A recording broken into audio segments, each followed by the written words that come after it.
காரியத்தை பரிசுத்த ஆவியானவர் எங்கள் நடுவிலே நீ பேசும்படியா உடைய கரங்களிலே நாங்கள் ஒப்பு கொடுக்கிறோம். பேசுவது நீங்கள் அல்ல, உங்கள் பிதாவின் ஆவியானவர்னு சொன்னீங்களப்பா. அப்படியே ராஜா, எங்கள் பிதாவினுடைய ஆவியானவர் இப்பொழுதும் எங்கள் நடுவிலே இடைப்படும்படியா இந்த நேரத்தை நீர் முற்றிலுமாய் உடைய கரங்களில் எடுத்துக்கொண்டு இந்த நேரத்துல ஃபுல்லா அப்பா கண்ட்ரோல்ல நீங்க வைத்துக் கொள்ளும்படியா இந்த கரத்துல ஒப்பு கொடுத்து ஜெபிக்கிறோம். நீர் மாத்திரம் மகிமைப்படுவீராக. இயேசு கிறிஸ்து மூலம் ஜெபிக்கிறோம் ஜீவனுள்ள நல்ல பிதாவே. ஆமேன் ஆமேன். ஹalleluya. போன வாரத்துல இருந்து நம்ம புதுசா ஒரு சீரீஸ் ஆரம்பிச்சிருக்கோம். வேத வேத வசனங்களை பற்றி, வேதத்தை பற்றி, வேதம் சொல்லுகிற காரியம் என்ன அப்படின்னு சொல்லி ஒரு சில வாரங்கள் நம்ம தியானிக்கலாம் அப்படின்னு சொல்லி பார்த்தோம். கடந்த வாரத்துல பார்த்த காரியத்தை வந்து கொஞ்சம் நம்ம ரீகேப் பார்த்துட்டு நம்ம இந்த வாரத்துல நம்ம பார்க்க போற வசனங்களை நம்ம பார்க்கலாம். சோ ஃபர்ஸ்ட் நம்ம பார்த்தோம், வேத வாக்கியங்கள் எல்லாமே அது தேவ ஆவினாலே ஆஹ் அருளப்பட்ட வார்த்தைகளா இருக்குது. மனிதர்களாகிய நம்ப எல்லா நற்கிரியைகளும் தகுதியுள்ளவர்களாய் மாறும்படி அந்த வேத வார்த்தைகள் நமக்காக கொடுக்கப்பட்டிருக்குது அப்படின்னு சொல்லி நம்ம பார்த்தோம். பேதையை ஞானியாக்குகிற ஒரு வல்லமை, ஹalleluya, இந்த வேதத்துல இருக்கிற வார்த்தைகளுக்கு இருக்குது. நம்ம எவ்வளவு குறை உள்ளவர்களா, நம்மளுடைய ஞானம் வந்து ஒண்ணுமே இல்லாம முட்டாள்கள் போல, பேதைகளை போல, ஒன்றும் அறியாதவர்களா நம்ம இருக்கலாம். ஆனால் இந்த வேதத்தை வாசிக்க வாசிக்க நமக்குள்ள இருக்கிற பேதமை மாறும் அப்படின்னு சொல்லி அந்த வார்த்தையை நம்ம தியானித்தோம். அடுத்து நம்ம பார்க்கும்போது வேத வார்த்தையானது எப்படி ஜீவன் உள்ளதும் வல்லமை உள்ளதுமா இருக்குது. அது ஸ்வாட் ஆஃப் ஸ்பிரிட் அப்படின்னு சொல்லுவாங்கல்ல, ஆவியின் பட்டயம் அப்படின்னு சொல்லி, அந்த ஆவியின் பட்டயம் எப்படி நமக்குள்ள நுழைந்து என்னென்ன கிரியையெல்லாம் அந்த வேர்ட் ஆஃப் காட் செய்ய முடியும், வேத வார்த்தைகள் செய்ய முடியும், எப்படி ஆத்மாவையும் ஆவியும் கணுக்களையும் ஊனையும் பிரிக்கத்தக்கதா அந்த வார்த்தை உள் நுழைந்து ஒரு மனுஷனுக்குள்ள கிரியை செய்ய முடியும் அப்படின்றத எபிரேயர் 4:12 நம்ம பார்க்கிறோம். அப்ப வேத வார்த்தைகள் எதுவுமே எப்படிப்பட்டது இல்ல, அநேக தீர்க்க தரிசனங்கள் வேதத்துல எழுதப்பட்டிருந்தாலும் ஒன்றுமே சுய தோற்றத்தினாலே உண்டானது அல்ல. அது ஒரு காலத்து மனுஷருடைய சித்தத்தினால் அது உண்டாவல. தேவனுடைய பரிசுத்த மனுஷர்கள் பரிசுத்த ஆவினாலே பேசினார்கள் அப்படின்னு சொல்லி தேவனுடைய வார்த்தைகளை குறித்து நம்ம பார்த்தோம். கடைசியா நம்ம பார்க்கும்பொழுது இயேசு கிறிஸ்து வேத வார்த்தைகளை குறித்து அவரை பற்றி என்ன போடப்பட்டிருக்கு அப்படின்னு சொல்லி 2 வார்த்தைகளை பார்த்து நம்ம முடித்தோம். ஆதியிலே வார்த்தை இருந்தது, அந்த வார்த்தை தேவனிடத்துல இருந்து, அந்த வார்த்தை தேவனா இருந்தது அப்படின்னு சொல்லி அந்த வார்த்தையும், அதே போல வெளிப்படுத்தின விசேஷத்துல அவர் அவர் மேல என்ன என்ன நாமம் எழுதப்பட்டிருந்தது, தேவனுடைய வார்த்தை என்ற நாமம் அவருடைய கால் தொடையின் மேல எழுதப்பட்டிருந்தது அப்படின்னு சொல்லி நம்ம வெளிப்படுத்தின விசேஷத்துல நம்ம பார்ப்போம். சோ இயேசு கிறிஸ்துவுக்கும் வார்த்தைக்கும் உண்டான ஒரு சின்ன கனெக்ஷனை பார்த்து நம்ம முடித்தோம். இப்போதும் கூட நம்ம 2வது வாரத்துல நம்ம வந்திருக்கிறோம். லாஸ்ட் வீக் எத்தனை பேரோட வேத வேத வாசிப்புல டிஃபரன்சஸ் இருந்தது அப்படின்னு சொல்லி எனக்கு தெரியல. ஆனா ஒரு சில பேர் என்கிட்ட சொன்னாங்க, இந்த வாரத்துல நான் வேதத்தை வாசித்த விதத்தை வந்து நிறைய மாற்றத்தை நான் வந்து பார்க்க தொடங்கினேன் அப்படின்னு சொல்லி. கர்த்தருக்கு மகிமை உண்டாகட்டும். தொடர்ந்து நமக்கு இந்த வேதத்தை குறித்து நம்ம தியானிக்க தியானிக்க தேவ ஆவியானவர் இன்னும் வேதத்தை ஆழமாய் வாசிக்க, இன்னும் நம்ம நேர்த்தியா அதை எவ்வளவு பெர்ஃபெக்டா ஆவியானுடைய துணையோடு வாசிக்கணுமோ இன்னும் அதிகமா அதனுடைய ஆழங்களுக்குள்ளே ஆவியானவர் நம்ம எடுத்து செல்வாராக. இன்றைக்கு கூட நம்ம ஒரு சில வார்த்தைகளை முதல்ல பார்க்க போறோம். ஏசப்பா அந்த வார்த்தைகளை குறித்து, அவர் பேசின வார்த்தைகளை குறித்து, அது எப்படிப்பட்ட வார்த்தை அப்படின்னு சொல்லி சொன்னாரு அப்படின்னு சொல்லி முதல்ல நம்ம பார்க்க போறோம். ஒரு சில வார்த்தைகளை தியானித்து நம்ம இதனால ஜெபிக்கலாம். அப்ப இந்த வார்த்தை கொடுக்கப்பட்டிருக்குது, ஆவியே ஆவியே உயிர்ப்பிக்கிறது, மாம்சமானது ஒன்றுக்கும் உதவாது. நான் உங்களுக்கு சொல்லுகிற வசனங்கள் ஆவியாயும் ஜீவனாயும் இருக்கிறது அப்படின்னு சொல்லி ஏசப்பா சொல்றார். ஹalleluya. ஆவி என்ன பண்ணுதான்? உயிர்ப்பிக்குதான். ஆனா மாம்சம் என்ன பண்ணாது? ஒண்ணுத்துக்கும் உதவாது அப்படின்னு இது ஏசப்பா சொல்ற ஒரு வார்த்தையா இருக்கு. மாம்சத்தை வந்து நம்ம எவ்வளவுதான் வந்து அழகுபடுத்தினாலும், என்ன பண்ணாலும், அதுக்காக எவ்வளோ பிரயாசப்பட்டாலும், அதுக்கு எவ்வளோ காரியத்தை கூட நம்ம செய்தா கூட நம்ம மாம்சம் எங்க போறது இல்ல. நம்ம மாம்சம் ஒரு நாளும் பரலோகத்துக்கு அந்த மாம்சம் போறது இல்ல. நம்மளுடைய ஆத்மா தான் எங்க போகுது? பரலோகத்துல போய் சென்றடைய போகுது. அப்ப மாம்சமானது ஒன்றுக்கும் உதவாது அப்படின்னு சொல்லி ஏசப்பா சொல்றாங்க. அதோட அவங்க சொல்ற காரியம் என்னன்னா, ஆவிதான் என்ன பண்ணும்? உயிர்ப்பிக்கும். மாம்சம் ஒண்ணுத்துக்கும் உதவாது. இந்த மாம்சத்துக்காக நம்ம எவ்வளவு கவலைப்பட்டு, ஐயோ நான் ஒல்லி ஆயிட்டனே, குண்டாயிட்டனே, அப்படி ஆயிட்டனே, இப்படி ஆயிட்டனேன்னு சொல்லி என்ன நம்ம பண்ணாலுமே அது எல்லாமே நம்மளுடைய செல்ஃப் சாட்டிஸ்பாக்சனுக்காக நம்ம பண்ணிக்கலாம். பட் அல்டிமேட்லி அது கடைசியில நம்ம என்ன பண்ண போறோம்? நம்முடைய ஆத்மா மட்டும்தான் பரலோகத்திற்கு போக போகுது. அப்ப ஆவி என்ன பண்ணுதான்? உயிர்ப்பிக்குதான். எதை உயிர்ப்பிக்குது? நம்மளுடைய ஆத்மாவை உயிர்ப்பிக்குது. இப்ப நான் உங்களுக்கு சொல்லுகிற வசனங்கள் ஆவியாயும் ஜீவனாயும் இருக்கிறது அப்படின்னு சொல்லி ஆண்டவர் சொல்றார். அப்ப அவர் சொல்லுகிற வார்த்தை மை வேர்ட் இஸ் ஸ்பிரிட் அப்படின்னு சொல்றாரு. அப்ப அந்த ஸ்பிரிட் நமக்குள்ள வரப்ப என்ன பண்ணுதான், உயிர்ப்பிக்குதான் நம்மளுடைய ஆத்மாவை. நம்ம என்னதான் வந்து ஃபுல் கான்சென்ட்ரேஷனை நம்மளோட சரீரத்துக்கு போட்டு நம்மளுடைய பர்சனாலிட்டிக்கு போட்டு நம்ம என்னதான் பண்ணா கூட, அதெல்லாம் பண்றப்போ ஒருவேளை அது எல்லாருமே வந்து அப்ரிஷியேட் பண்ற மாதிரி, அட்ராக்ட் ஆகுற மாதிரி ஒருவேளை நம்மளுடைய மாம்சம் மாறலாம். அவ்வளோ கூட வந்து எல்லாருக்கும் வந்து பார்த்த உடனே இவங்க சூப்பரா இருக்காங்க அப்படின்னு சொல்ற மாதிரி மாறலாம். பட் அது என்ன பண்ணாது, இதெல்லாமே பண்ணிட்டு ஆத்மாவுக்கு கொடுக்க வேண்டிய அந்த பலன், ஆத்மாவுக்கு கொடுக்க வேண்டிய பலன் எங்கேருந்து கிடைக்குது? தேவனுடைய வார்த்தையில கிடைக்குது. அந்த வார்த்தை என்னவா இருக்குதா? ஆவியா இருக்குதாம். ஏன் நான் தேவனுடைய வார்த்தையை படிச்சா என் ஆத்மா பலன் அடையுது? நம்முடைய ஆத்மா சோர்ந்து போகும்போது, சில நேரத்துல ஒரு பலனே இல்லாம நம்முடைய ஆத்மா சோர்ந்து போகும்போது, அந்த வேத வார்த்தை எடுத்து படிச்ச உடனே நமக்குள்ள வந்து ஒரு பலன் கிடைச்ச மாரி ஆகும். எப்படி நடக்குது? அந்த அந்த மேஜிக்கான ஒரு விஷயம் எப்படி நடக்குது? அதுக்கு தான் இந்த வசனம் பதில் சொல்லுது. ஹalleluya. ஏன்னா, என்னுடைய வார்த்தைகள் ஆவியா இருக்குது அப்படின்னு ஆண்டவர் சொல்றாரு. My words R spirit and life அப்படின்னு சொல்றாரு. அப்போ நம்ம நம்ம சோர்ந்து போயிருக்கிற நேரத்துல அந்த வேத வார்த்தைகளை எடுத்து வாசிக்கும்போது, அது ஜீவன் உள்ளதா இருக்கிறதுனால, அது உயிர் உள்ளதா இருக்கிறதுனால என்ன பண்ணுது? அந்த வேத வார்த்தைகள் நம்மோடு கூட பேசுது. எப்படி நான் இவ்ளோ சோர்ந்து போயிருந்தேன்?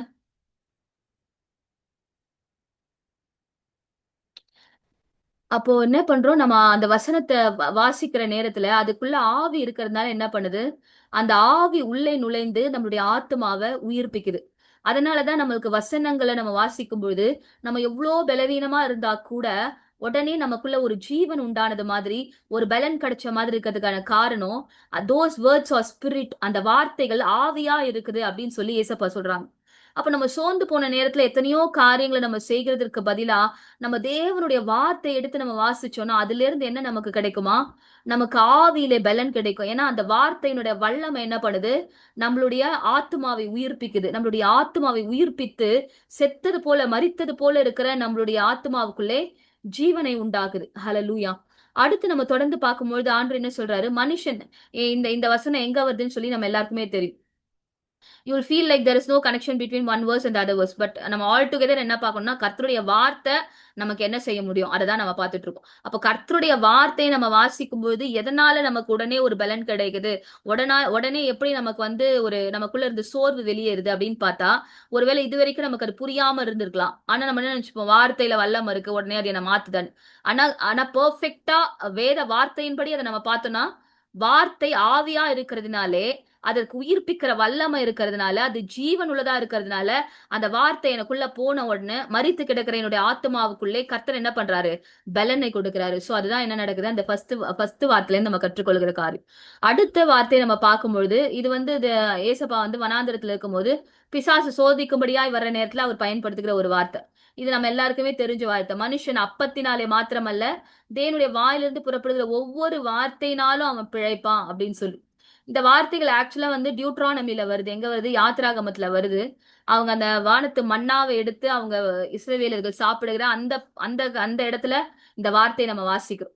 சோ அததான் ஏசப்பா இந்த இடத்துல எழுதி இருக்கிறதே அப்படின்னு சொல்லி பிசாசினிடத்திலே அவர் வந்து அந்த வார்த்தையை சொல்லி அவர் அவனை மேற்கொள்கிறதை நம்மளால பார்க்க முடியும். அப்ப மனுஷன் அப்பத்தினாலே மாத்திரமல்ல, ஃபர்ஸ்ட் பார்த்த வார்த்தையின்படி பார்த்தா மாம்சமானது ஒன்றுக்கும் உதவாதுன்னு சொன்னாரு. அப்ப மாம்சத்துக்கு நம்ம என்னதான் வந்து எவ்வளவு போய் ஜிம்ல ஒர்க் அவுட் பண்ணாலும், எவ்வளவு போய் பியூட்டி பார்லர்ல போய் எவ்வளவு அழகுபடுத்தினாலும், எத்தனை காரியத்தை செய்தாலும் அது ஒன்றுக்கும் உதவாது. முதல்ல வசனத்துல பார்த்தாலும் நம்ம மாம்சமானதுக்கு பிரயோஜனம் இல்ல. But still we have to take care of what is given to us. அதுக்கு அது மேல அக்கறை காட்டுகிறது வேற, அதையே விஷயம் வேலையா உட்கார்ந்துட்டு இருக்கிறது வேற. சோ நம்ம அக்கறை எடுக்கலாம், பட் அதே வேலையா என்ன பண்ணக்கூடாது? செய்யக்கூடாது. அப்ப அடுத்து நம்ம பாக்குறப்போ மனுஷன் அப்பத்தினாலே மாத்திரமல்ல, நம்ம எப்படிப்பட்ட ஒரு காலகட்டத்துல வாழறோம் நமக்கு எல்லாமே தெரியும். ஒரு என்னது ஃபுட் தான் எல்லாருக்குமே ஒரு இம்பார்ட்டன்டான விஷயம்.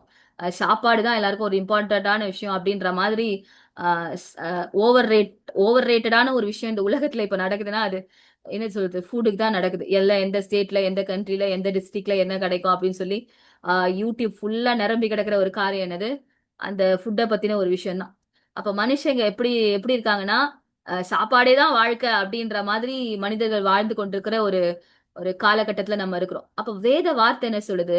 மனுஷன் அப்பத்தினாலே மாத்திரமல்ல, அப்போ டிஃப்ரெண்டா நம்ம ஃபுட்டு சாப்பிட்டு டிஃப்ரெண்டா நம்ம என்ன காரியத்தை வேணா செஞ்சு செஞ்சு நம்ம எவ்வளோ வந்து நம்மள பலப்படுத்தி வச்சுக்கிட்டா கூட, ஒருவேளை உலகத்து மனிதர்களை நம்ம எத்தனையோ பேரை பாக்குறோம்ல, தேவனுடைய வார்த்தை அவங்க கிட்ட இல்ல. ஆனா பாக்குறதுக்கு எப்படி இருப்பாங்க? பலவான்களா இருப்பாங்க. ஆனா அவங்க ஆத்துமாவுக்குள்ள என்ன இருக்காது? ஒரு தேவ பலன் இருக்காது. ஏன்னா அவங்க கிட்ட அந்த தேவனுடைய வார்த்தை இல்ல. அவர்களை பிழைப்பூட்டுகிற அந்த வார்த்தை இல்ல. ஆனா நம்மிடத்துல இருக்கிற காரியம் என்ன? தேவனுடைய வாயிலிருந்து புறப்படுகிற ஒவ்வொரு வார்த்தையினாலும் என்ன பண்ணுவோமா? நம்ம பிழைப்போமா? பிழைப்போனா என்னது? We can live by every word that comes out of the mouth of God. Hallelujah. அவருடைய வாயிலிருந்து புறப்பட்டு வந்த ஒவ்வொரு வார்த்தையை நம்ம பிடித்துக்கொள்ள அந்த வார்த்தை நம்மள என்ன பண்ணுமா? நம்மள பிழைக்க பண்ணும். வேத வார்த்தைகளை வாசித்து வாசித்து மரண படுக்கையில இருந்து ஜீவனை பெற்ற எத்தனையோ சாட்சிய நம்மால கேட்க முடியும். அந்த டெரெக் பிரின்ஸ் அப்படின்னு சொல்லப்படுகிற ஒரு தேவனோட மனுஷன், ஒரு வருஷம் அவங்க வந்து ஹி வாஸ் ஆக்சுவலி இந்த ஆப்பிரிக்காவோட ஒரு ஆர்மில இருந்தாங்க அவங்க. ஒரு டெசர்ட்ல அவங்க இருந்தப்ப ஒரு பயங்கரமான ஒரு தோல் வியாதினால அவங்க பாதிக்கப்பட்டு, பை பர்த் அவர் வந்து ஒரு ஜூ. அவர் பிறப்பாலே ஒரு ஜூவா இருந்தாலும் அவருக்கு வந்து பைபிள்னா என்னன்னே தெரியாதாம். ஆனா அந்த ஆர்மில இருந்த அந்த காலகட்டத்துல அவர் வந்து ஒரு பயங்கரமான தோல் வியாதினால பாதிக்கப்பட்டதுனால அந்த பாலைவனத்துல அதுக்கு மேல அவர் வச்சுக்க முடியாதுன்னு சொல்லி என்ன பண்ணாங்களாம், அவரை கொண்டு வந்து ஒரு ஒரு ஹாஸ்பிட்டல்ல போட்டுட்டாங்க. சோ நீங்க இரு, இதுக்கப்புறம் உனக்கு என்ன நடக்குதுன்னு சொல்லி பார்க்கலாம் அப்படின்னு சொல்லி. அப்ப அந்த காலகட்டத்துல இந்த மனுஷன் என்ன பண்ணிருக்காரு, நம்ம வீட்ல வந்து பைபிள் இருந்ததே அப்படின்னு சொல்லி, இப்ப இப்ப அவருக்கு பண்றதுக்கு எதுவுமே இல்ல. அவரை வந்து பாக்குறதுக்கு யாரும் இல்ல. அப்ப என்ன பண்ணாராம், அந்த வேத புத்தகத்தை எடுத்து அவர் வந்து வாசிக்க தொடங்கினாராம். வாசிக்க தொடங்க அதை வாசிச்சுட்டே இருந்தாராம். வாசிக்க அடுத்த ஒரு வருஷம் அந்த மனிதர் வந்து அந்த வேத புத்தகத்தை வாசித்துக் கொண்டே இருந்தாராம். அப்போ அவர் இனிஷியலா அதை வாசிக்கிறப்ப அவருக்குள்ள எந்த ஒரு விசுவாசமே இல்லையா. தான் என்ன வாசிக்கிறோம், என்ன பண்ணிட்டு இருக்கோம், இதனால என்ன நடக்க போகுது, எதுவுமே அவருக்கு தெரியலையா. ஆனால் அந்த வேத வார்த்தைகள்னாலே அவர் வாசிக்க அவருடைய விசுவாசமே அந்த வார்த்தையின் மூலமாய் கட்டப்பட்டுச்சு அப்படின்னு அவர் சொல்றாரு. அப்ப அவர் அவர் ஒரு காரியத்தை சொல்லுவார், நமக்கு விசுவாசம் இல்லைன்னா பரவாயில்ல, அந்த வேத வார்த்தைகளே நமக்குள்ள விசுவாசத்தை கட்டும் அப்படின்னு சொல்லுவார். நீதிமொழிகளை ஒரு வார்த்தை கொடுக்கப்பட்டிருக்கும், அந்த வார்த்தையை கோடிட்டு அவர் சொல்லுவார், விசுவாசத்தை அந்த வார்த்தைகளே நமக்குள்ள என்ன பண்ணும், கட்டி கட்டி கொடுக்கும் அப்படின்னு சொல்லி. அப்ப அப்படிதான் வித் ஜீரோ ஃபெய்த் அவர் என்ன பண்ணாராம், என் கையில இப்ப இந்த பைபிள் மட்டும் தான் இருக்கு, எனக்கு செய்யறதுக்கு வேற வேலை இல்ல, என்னை பாக்குறதுக்கும் யாரும் இல்ல, எனக்கு என்ன நடக்க போதும் எனக்கு தெரியல, so let me try this Bible அப்படி சொல்லிட்டு தான் என்ன பண்ணாராம், அந்த வேதத்தை வாசிக்க தொடங்கினாராம். அப்ப அவருக்குள்ள அந்த விசுவாசம் அதிகரிக்க அதிகரிக்க என்ன பண்ணாராம், அவர் வந்து எங்கெல்லாம் வந்து ஹீலிங் ரிலேட்டடா எந்த வார்த்தையெல்லாம் ப்ராமிசஸா இருக்கோ எல்லாத்தையுமே என்ன பண்ணாராம், அவர் வந்து அண்டர்லைன் பண்ணி அப்படி படிக்க ஆரம்பிச்சாராம். அவர் வந்து வேடிக்கையா சொல்லுவாரு, நான் வந்து ப்ளூ கலர் வந்து என்னோட என்னோட பைபிள்ல வந்து நான் ப்ளூ கலரால கலர் பண்ணேன், எங்கெல்லாம் எனக்கு ப்ராமிசஸா தோணுச்சோ அது எல்லாத்தையுமே நான் ப்ளூ கலரால கலர் பண்ணிட்டே வந்தேன், ஃபைனலி என்ன ஆச்சு தெரியுமா, நான் படிச்சு முடிக்கிறப்ப என்னோட பைபிளே ப்ளூ கலர்ல இருந்துச்சு அப்படின்னு சொல்லுவார். So the whole of the Bible carries the power of God, carries the word of God, which can change any life. Hallelujah. அவர் அந்த இடத்துல இருந்தப்போ அவர் வந்து இதுக்கப்புறம் he does not have a future. இந்த தோல் வியாதியில இருந்து இந்த மனிதன் வெளியே வரதுக்கான எந்த ஒரு வாய்ப்புமே இல்ல அப்படின்னு சொல்லி தான் அந்த பாலைவனத்திலிருந்து அவரை கொண்டு வந்து என்ன பண்ணாங்களாம், அந்த ஆர்மில இருந்து கொண்டு வந்து அங்க போட்டாங்களாம். So after 1 year அவரை யாருமே வந்து பார்க்கல, எதுவுமே பண்ணல. But what he had is only Bible with him. ஆனா அந்த ஒரு வருஷத்துல அந்த வேதத்தை படிச்சு பாக்குறப்ப, ஒரு வருடம் கழித்து பார்த்தப்போ, ஏன்னா அந்த காலகட்டத்துல வந்து அவருக்கு அந்த தோல் வியாதிக்கான எந்த ஒரு மருந்துமே இல்ல. அந்த அந்த வியாதி தன்னை விட்டு மறைந்து போயிருந்ததை வந்து அவர் உணர்ந்ததாகவும், அவர் வந்து எவ்வளவு பெரிய ஒரு அற்புதத்தை இந்த வேத வார்த்தைகள் தனக்கு செய்ததாகவும் அவர் சொல்லியிருப்பார். சோ அந்த அனுபவத்துல இருந்து அவர் எழுதின ஒரு புத்தகம் தான் த மெடிசன் பாட்டில் அப்படின்னு சொல்லி ஒரு புத்தகத்தை, ஒரு ஒரு ஒரு சின்ன ஒரு புத்தகத்தை அவர் எழுதியிருப்பார். God's word is the medicine bottle அப்படின்னு சொல்லி. அந்த அந்த அவர் என்ன சொல்லுவார்னா, அந்த தேவனுடைய வார்த்தைகளை 3 வேளையும் கூட மருந்து மாத்திரை போல அதை சாப்பிட எந்த மனுஷனும் என்ன பண்ணுவான், பிழைத்துக் கொள்வான் அப்படின்னு சொல்லுவார். அப்போ ஏசப்பா சொல்ற வார்த்தை என்ன, மனுஷன் அப்பத்தினால மாத்திரம் இல்ல, தேவனுடைய வாயிலிருந்து புறப்படுகிற ஒவ்வொரு வார்த்தையினாலும் பிழைப்பான். He can live with every word that comes out of the mouth of God. Hallelujah. அது எப்படிப்பட்டதா இருக்குது, உயிருள்ளதா இருக்குது, அது ஜீவன் உள்ளதா இருக்குது அப்படின்னு சொல்லப்படுகிறது. Hallelujah. அப்போ நம்ம எப்படிப்பட்டவர்களா இருக்கணும், அந்த தேவனுடைய வார்த்தைகள் நம்மளை பிழைப்பூட்டுகிறதா இருக்கிறதுனால, நம்முடைய வாழ்க்கையிலே ஒவ்வொரு நாளும் எப்படி நம்ம வந்து உணவை எடுத்துக்கொள்றோமோ நம்ம உடம்புக்கு, அதை காட்டிலும் மேலானதா, அதை காட்டிலும் ஒரு இம்பார்ட்டன்ஸை நம்ம என்ன பண்ணணும், இந்த தேவனுடைய வார்த்தைக்கு நம்ம கொடுக்கணும். அப்ப அடுத்து பார்க்கும்போது ஆண்டவர் சொல்றார், வானமும் பூமியும் கூட என்ன ஆகும்? ஒழிந்து போயிடும். ஆனால் என் வார்த்தைகளோ ஒழிந்து போவதில்லை அப்படின்னு சொல்றார். எப்படி? வானம் பூமி கூட ஒழிந்து போயிடும். இந்த வார்த்தையோட டெப்த் எப்படி இருக்குன்னு யோசிச்சு பாருங்களேன். அந்த வார்த்தையோட depth, the power of the word of the power of this word ஹalleluya. முதல்ல பார்த்தா அது வந்து இட் ஹேஸ் ஸ்பிரிட். அந்த ஸ்பிரிட் வந்து உயிர்ப்பிக்கும் அப்படின்னு சொல்றாரு முதல்ல. அடுத்து நம்ம பார்த்தா it can make us to live அப்படின்னு சொல்றாரு. நம்மள உயிரோட வைக்கும், நம்மள பிழைப்பூட்டும் அப்படின்னு சொல்றாரு.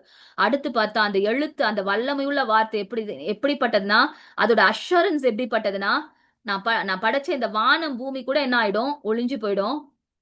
ஆனாலும் சோ வானமும் பூமியும் கூட ஒளிந்து போனா கூட ஒழிந்து போகும். ஆனா என்னுடைய வார்த்தைகள் என்ன ஆகாது? ஒழிந்து போகாது அப்படின்னு சொல்லி ஏசப்பா அந்த அந்த வார்த்தையின் மூலமா சொல்லுகிறத நம்மால பார்க்க முடியுது. அப்ப அடுத்து அது என்ன பண்ணுது? நம்மளை பிழை பூட்டுகிறதா இருக்குது. அடுத்து நம்ம பார்க்கும்பொழுது வானமும் பூமியும் ஒழிந்து போனாலும் என்ன நடக்கல? அந்த வார்த்தைகள் ஹalleluya. வானமும் பூமி ஒழிந்து போனாலும் கர்த்தருடைய ஜீவனுள்ள வார்த்தைகள் அவர்கள் உயிர் உள்ளவைகளா இருக்குது அப்படின்னு சொல்லி நம்ம பார்ப்போம். சோ இன்னொரு வார்த்தையை நம்ம பார்க்கலாம். ஏசாயா புத்தகத்துல 55வது அதிகாரத்துல 10வது வசனம் 11வது வசனம் 2 வசனங்களை சொல்லப்படுகிற காரியம். எப்படி அந்த வார்த்தை எப்படிப்பட்டதா இருக்குது, அது என்ன காரியத்தை செய்யும் அப்படின்னு சொல்லி நமக்கு கொடுக்கப்பட்டிருக்கு. மாரியும் உறைந்த மழையும் வானத்திலிருந்து இறங்கி அவ்விடத்துக்கு திரும்பாமல் பூமியை நினைத்து அதில் முளை கிளம்பி விளையும்படி செய்து விதைக்கிறவனுக்கு விதையும் புசிக்கிறவனுக்கு ஆகாரத்தையும் கொடுக்கிறது எப்படியோ. அப்போ கர்த்தர் என்ன பண்ணிருக்காரு? நம்ம ஜெனிசிஸ்ல கூட நம்ம படிச்சோம்னா இன்னும் பூமியின் மேலே மழை பெய்யாமல் இருந்திருந்தது அப்படின்னு சொல்லி ஒரு இடத்துல நம்ம வாசிப்போம். சோ அன்லஸ் அங்க பூமி மேல மழை வர வரைக்கும் அந்த இடத்துல ஒரு குரோத்துமே இருந்திருக்காது. அங்க அந்த புல்லு பூண்டு எதுவுமே என்ன பண்ணிருக்காது, முளைச்சிருக்காதுன்றதுதான் என்ன பண்ணிருப்பாங்க அந்த ஜெனிசிஸ்ல அப்படி கொடுத்திருப்பாங்க.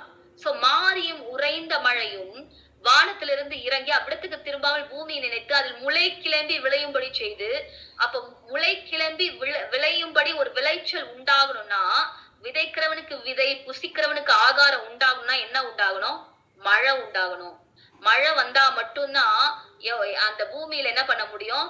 முளை கிளம்ப முடியும். உள்ளுக்குள்ள சீடு இருக்கலாம், ஆனா அது முளை கிளம்பி எழும்பி வந்து ஹalleluya அதுல இருந்து என்னது? ஒரு விதையும் ஆகாரமும் உண்டாகணும் அப்படின்னா மழை பெய்யணும். மழை வந்தா மட்டும்தான் முளை கிளம்ப முடியும், எழும்ப முடியும், பயிர் உண்டாக முடியும், விதை உண்டாக முடியும், ஆகாரம் உண்டாக முடியும். அப்ப இது ஆண்டவர் என்ன பண்றாரு? எதோட கம்பேர் பண்றாருன்னா, அப்படிப்பட்டதுதான் என் வசனம். என் வசனம் வந்து எப்படியா இருக்கும்? அது இறங்கி வரும்போது அது அவர் என்னிடத்துக்கு அது வெறுமையா திரும்பாது. எப்படி ஒரு மழை பூமி மேல வருகிறதுனாலே வாட்டர் சைக்கிள் நம்ம ஸ்கூல்லாம் படிச்சிருப்போம். அந்த வாட்டர் சைக்கிள் ப்ராசஸ் எப்படி நடக்கும்? ஒரு ப்ராசஸா நடந்து அந்த மேகத்துல போய் தண்ணீர் எல்லாம் சேர்ந்து திருப்பி தண்ணீர் கீழே வந்து இந்த மாதிரி ஒரு ப்ராசஸ் நடக்கும்ல. கிட்டத்தட்ட அந்த ப்ராசஸ் தான் ஆண்டவர் வந்து இங்க கம்பேர் பண்ணி சொல்றாரு. சோ எப்படி இருக்கும்? அந்த வாயில இருந்து புறப்படுற வசனம் கூட எப்படிப்பட்டதா இருக்கும்னா, அது வெறுமையா ஒரு நாள் என்கிட்ட வராது. மழை பூமி மேல வந்துச்சுன்னா அது முளை கிளம்பாம இருக்கவே முடியாது. எப்படிப்பட்ட ஒரு விதை பூமி மேல கடந்தா கூட, ஒருவேளை சரியா வந்து அது ஆழத்துல புதைக்கப்படாம இருந்தா கூட, அது மேல தண்ணி பட ஆரம்பிச்சா உடனே 2 நாள்ல என்ன ஆயிடும்? அது மேல ஒரு முளை கிளம்பி வரும். அப்ப அந்த மழைக்கு அப்படி ஒரு வல்லமை இருந்திருக்கு, அந்த மழைக்கு அப்படி ஒரு பவர் இருந்திருக்கு. So rain has got some power. ஒரு அந்த இடத்துல ஒரு வளர்ச்சியை உண்டாக்க, ஒரு சீட்ல இருந்து ஒரு வளர்ச்சியை உண்டாக்க என்ன இருந்திருக்கு?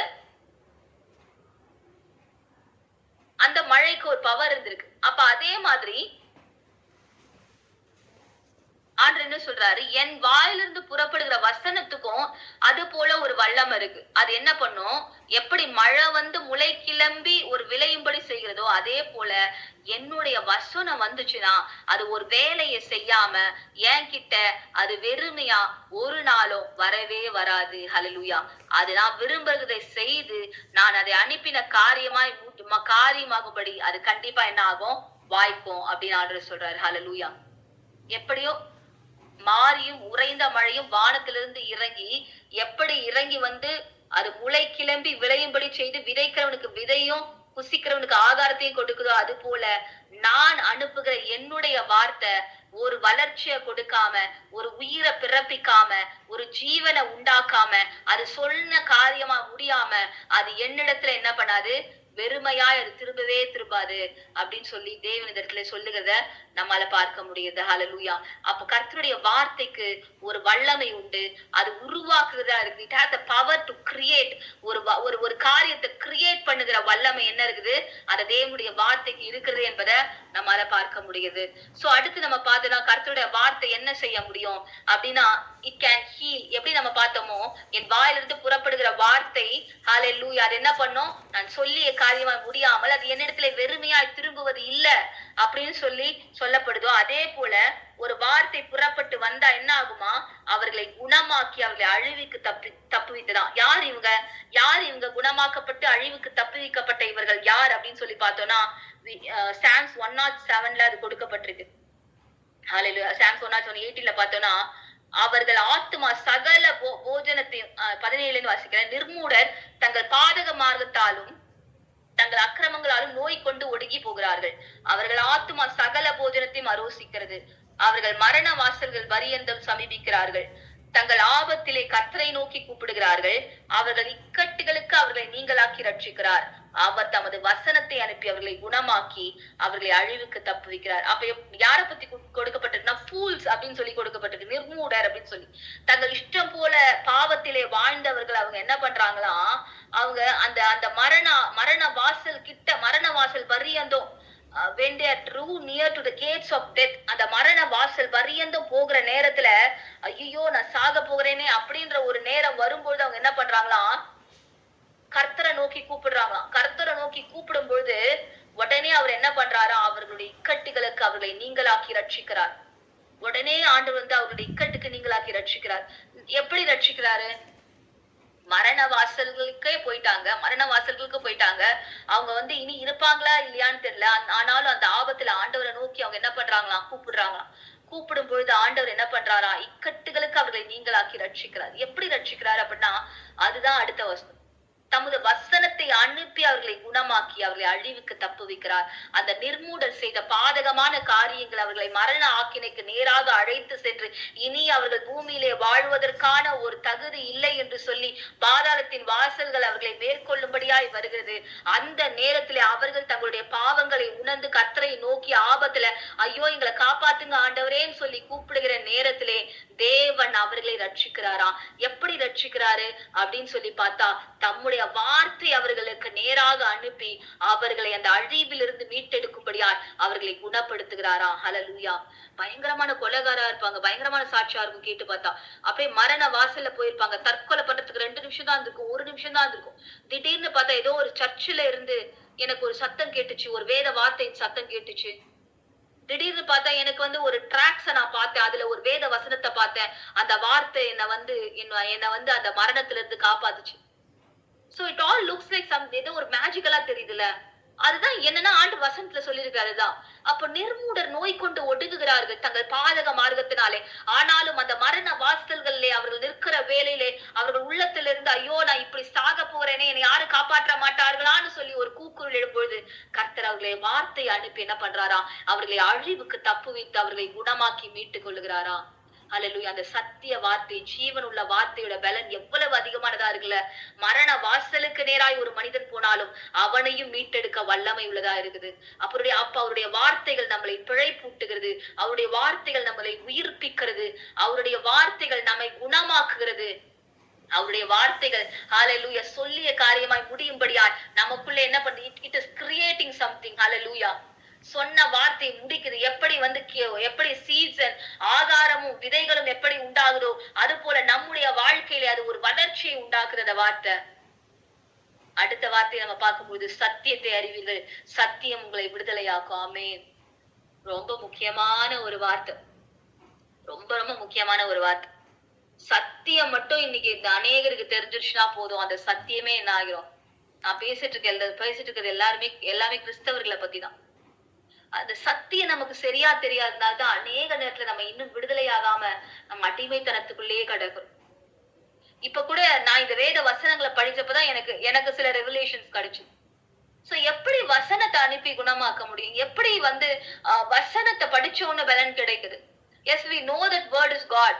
நமக்கு தெரியும் ஆதியில வார்த்தை இருந்தா அந்த வார்த்தை தேவன், அந்த வார்த்தை தேவனா இருந்தா எனக்கு தெரியும். ஆனா அந்த வார்த்தை தேவனா இருந்ததால்தான் எனக்கு பலன் கிடைக்குதுன்னு நான் நினைச்சேன். ஆனா ஏசப்பா அழகா சொல்லியிருக்காங்க, என் வார்த்தைக்குள்ளே there is spirit in my word. அதை நீ வாசிக்கிறப்ப அந்த ஆவி உள்ள நுழைகிறதுனாலதான் உனக்கு பலன் கிடைக்குது. எப்படி உலர்ந்த எலும்புகளை உயிர்ப்பிக்கும்படியால் ஹalleluya காற்று உள்ளே நுழைந்து எழும்பி காலூன்றி நின்றார்களோ, அந்த ஸ்பிரிட் உள்ள போனதால்தான் அவங்க காலூன்றி நின்றாங்க. அதே போல பலவீனத்தோடு சோர்வுற்று கிடக்கிற நேரங்கள்ல எப்படி பலன் கிடைக்கிறது? வேத வார்த்தையை படிச்சா. ஒருவேளை நான் புறஜாதியார் கூட யாராவது நம்ம கிட்ட கேட்கலாம், அது எப்படி பைபிள் படிச்சா உங்களுக்கு வந்து உடனே சோர்வு போயிடும், அது எப்படி உங்களுக்கு கண்ணீர் மாறிடும்? சோ இனிமே யாராவது கேட்டா நீங்க ஆன்சர் பண்ணலாம். ஏன்னா அந்த வார்த்தை இயேசுப்பா சொல்லியிருக்காங்க, என் வார்த்தை ஆவியும் ஜீவனாயும் இருக்குது. அதை நீ வாசிக்கும் பொழுது மரித்து கிடக்கிற உன்னுடைய உயிர், மரித்து கிடக்கிற உன்னுடைய ஆத்மா, அதுக்குள்ள என் ஜீவன் உட்பிரவேசிக்கிறதுனாலே நான் பலன் அடைகிறேன், நான் உயிர் அடைகிறேன் அப்படின்னு சொல்லி நம்மளால சொல்ல முடியும். அப்போ ஒவ்வொரு சத்தியமே இப்படி வேதத்துல வாசிக்கிற எல்லா வார்த்தைக்கு பின்பதாக மறைந்திருக்கிற அநேக சத்தியங்கள் உண்டு. அந்த சத்தியத்தை நம்ம அறிந்து கொள்ள கொள்ள கொள்ள அந்த சத்தியம் நம்ம என்ன ஆகும்? நம்மள விடுதலை ஆகும். அப்ப அந்த சத்தியத்தை இன்னும் நம்ம அதிகமா தெரிஞ்சு நம்ம விடுதலை பெற்றுக்கொள்ளணும். நம்ம என்ன பண்ணணும்?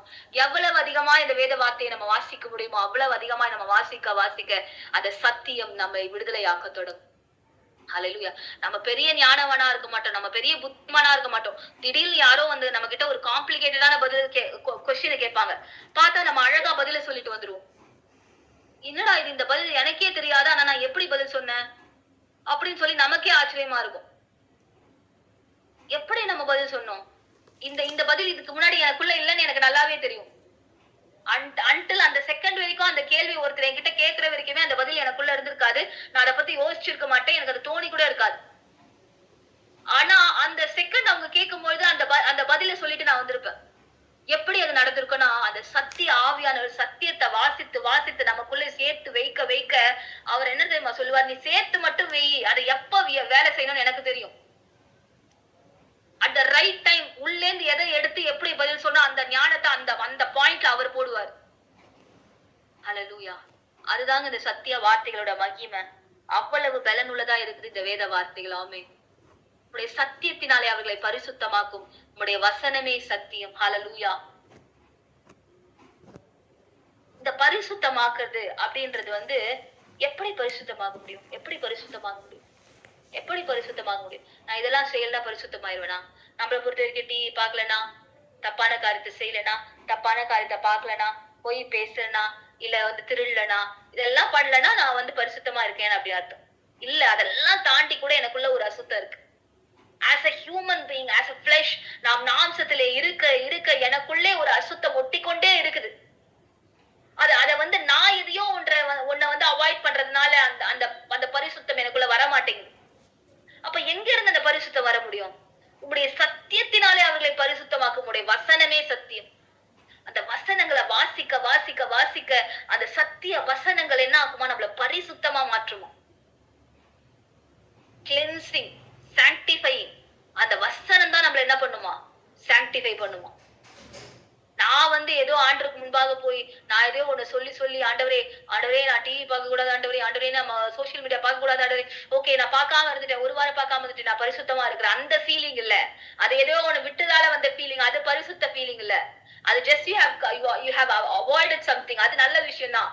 But still there is something. இன்னும் எனக்குள்ள அந்த ஜென்ம சுபாவங்கள் மாற, அந்த கரைகள் மாற, அந்த திரைகள் மாற, அந்த அசுத்தம் மாற, அந்த இருள் மாற, இன்னும் எனக்குள்ள ஒட்டி கொண்டிருக்கிற ஏதோ ஒன்று இருக்குது. அதுல இருந்து எனக்கு ஒரு வெளிச்சம் வேணும், அதுல இருந்து எனக்கு ஒரு விடுதலை வேணும், அதுல இருந்து எனக்கு ஒரு பரிசுத்தம் வேணும். அந்த பரிசுத்தத்தை கொடுக்கறதா அந்த சத்திய வார்த்தை. ஹல்லேலூயா. இன்னைக்கு நிறைய பேர் நம்ம என்ன நினைச்சுக்கிறோம்? பரிசுத்தத்தை if I'm going to avoid something, எல்லா பாவத்தையும் நான் அவாய்ட் பண்ணி விட்டா நான் பரிசுத்தமா இருக்கிறேன். அது நல்ல விஷயம் தான். அது பரிசுத்தமா அது நல்ல தூய்மை பரிசுத்தத்தோடு இருக்கிற விஷயம் தான். ஆனால் அதை காட்டிலும் தேவனுக்கு உகந்த ஒரு பரிசுத்தம், அவரை தரிசிக்கத்தக்கதான ஒரு பரிசுத்தம், அவரோடு உறவாடத்தக்கதான ஒரு பரிசுத்தம், அவர் நம்மோடு பேசத்தக்கதான ஒரு பரிசுத்தம், அவருடைய சமூகத்துல போய் உட்கார்ந்த உடனே அவருடைய பிரசன்னத்தை உணர்கிறதான ஒரு பரிசுத்தம். ஹல்லேலூயா. அந்த பரிசுத்தத்தை தான் வேதம் சொல்லுகிறது, சத்தியத்தினாலே அவர்களை பரிசுத்தமாக்கும். உம்முடைய வசனமே சத்தியம். அவருடைய வசனத்தை வாசிக்காதவங்களுக்குள்ள பரிசுத்தம் நிலை கொண்டிருக்க முடியாது. பாருங்க எவ்வளவு முக்கியமான காரியங்களை நம்ம கற்றுக்கொள்ளுகிற நேரம் பார்த்து பிசாசு என்ன பண்றான். இருந்த பாதி பேர் எங்க போனாங்கன்னு எனக்கு தெரியல. நான் சொன்னேன், நான் ஐ ட்ரை டு ரீஸ்டார்ட் அப்படின்னு சொல்லி. நான் முடிஞ்ச அடுத்த வாரம் திரும்பிச்சு கொஞ்ச நேரம் இதை பார்த்துட்டு நம்ம கண்டினியூ பண்ணுவோம். அப்ப சத்திய வார்த்தைகள்னாதான் அவனுக்கு எரிச்சலே. ஒருத்தர் பிசாச ரொம்ப இரிட்டேட் பண்ற காரியம், அவன் ரொம்ப தடுக்க நினைக்கிற காரியம் எது தெரியுமா? பைபிள் படிக்கிறது தடுக்கிறது. நீ ஜெபிச்சா கூட அவன் அமைதியா இருந்துருவான். ஆனா நீ பைபிள் படிச்சுன்னா அவனால முடியவே முடியாது. ஐயையோ பைபிள் படிக்கிறாளே அப்படின்னு சொல்லி அங்கதான் அவனால தாங்கவே முடியாது. ஏன்னா ஜெபம் கூட அவனுக்கு தெரியும். ஜெபம் எப்படி வேலை செய்யும், நம்ம எந்த நிலையில ஜெபிக்கிறோம், அது எவ்வளவு கேட்கப்படும், எவ்வளவு விசுவாசத்துல நம்ம ஜெபிக்கிறோம், அது எப்படி நடக்கும், அதெல்லாம் அவனுக்கு தெரியும். ஆனா வேதத்தை வாசித்து ஒருவன் ஜெபிக்கும் பொழுது அவனுக்குள்ள இருக்கிற விசுவாசத்தின் அளவுகோலே வேற, அவனுக்குள்ள இருக்கிற பரிசுத்தத்தின் அளவுகோலே வேற. அதனாலதான் அவன் அல்டிமேட்லி அந்த பவுண்டேஷனா இருக்கிற சத்திய வார்த்தைகளை ஒருவர் வாசித்து விடக் கூடாதுன்றது அவன் ரொம்ப நோக்கமா இருக்கும். நம்ம we will get delivered, we will get sanctified. அதனால அவனுக்கு என்ன பிடிக்காது, அந்த சத்திய வார்த்தைகளை வாசிக்கிறது அவனுக்கு பிடிக்காது. அதனாலதான் திரும்ப திரும்ப திரும்ப திரும்ப எத்தனை எத்தனை முறை உங்களுக்கு வேற வேலையே இல்லையான்னு யாராவது திட்டுற அளவுக்கு போயிட்டா கூட பைபிள வாசி, பைபிள வாசி, பைபிள வாசி, பைபிள வாசி கழுதையா கத்துறதுக்கான காரணம் அதுதான். ஏன்னா அந்த சத்திய வார்த்தைகளுக்கு பின்பாக ஒளிந்து கொண்டிருக்கிற வல்லமை என்பது லேசான காரியம் இல்ல. ஹல்லேலூயா. இவ்வளவு அழகா ஆவியானவர் நமக்கு கற்றுக் கொடுக்கிறார் பாருங்க. அந்த வசனம் நம்மளை பரிசுத்தமாக்குது, அந்த வசனம் நம்மளை பிழைப்பூட்டுகிறது, அந்த வசனம் நம்மளை காப்பாற்றுகிறது, அந்த வசனம் நமக்குள்ளே வளர்ச்சியை உண்டாக்குகிறது. அந்த வசனம் என்ன பண்ணுது? ஹல்லேலூயா. அது நம்ம உயிர்ப்பிக்கிறது அந்த வசனம். இத்தனை காரியங்களை செய்கிற சத்திய வார்த்தையின் ஜீவனுள்ள வசனத்தை வாசித்தால் நம்ம விடுதலை பெற்றுடுவோம். அந்த வசனத்தை வாசிச்சுட்டு ஜெபிக்க போய் பாரு. எப்பவுமே வசனத்தை வாசிச்சுட்டு போய் ஜெபிக்க போய் பாரு. இல்ல வசனத்தை வாசி ஜெபி, வசனத்தை வாசி ஜெபி, வசனத்தை வாசி ஜெபி, அப்படி பண்ணி பாரு. அந்த ஜெபத்துக்கான மகிமையே வேற. இன்னைக்கு நான் பைபிள் படிக்கல, ஆனா நான் ஜெபம் மட்டும் பண்ணனா என்ன ஜெபம் அது? உப்பு சப்பு இல்லாத ஜெபமா?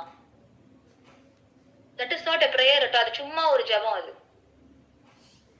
நான் வேதத்தை வாசித்து அந்த வேத வார்த்தையிலிருந்து அந்த நாளுக்கு உண்டான ஒரு வார்த்தையை எடுத்துக்கொண்டு அந்த வார்த்தையை எடுத்துக்கொண்டு போய் அவருடைய சமூகத்துல உட்கார்ந்து, ஆண்டவரே இன்றைக்கு இந்த வார்த்தையினால என்னோடு கூட பேசுனீங்களே, இதுதான் என்னுடைய எனக்கான நீ கொடுத்திருக்கிற இன்றைக்கான வார்த்தை ஆண்டவரே அல்லது அப்படின்னு சொல்லி ஜெபிக்கும் பொழுது அந்த ஜெபத்தின் பலனே வேற மாதிரி இருக்கும். அப்ப சத்திய வார்த்தைகள் ஹல்லேலூயா எவ்வளவு முக்கியமானவைன்னு சொல்லி இந்த நாள்ல நம்ம ஒரு சில வசனங்கள் மூலமா தேவ ஆவியான நம்மோடு கூட பேசியிருக்கிறார். அநேகர் அதை கேட்கல. முடிஞ்ச அடுத்த வாரம் திருப்பி அதை கொஞ்சம் ரிப்பீட் பண்ணிட்டு நம்ம அடுத்த காரியத்துக்குள்ள நம்ம போலாம். இப்ப கூட நம்ம செபித்து நம்ம முடிக்கலாம். ஆவியானவரே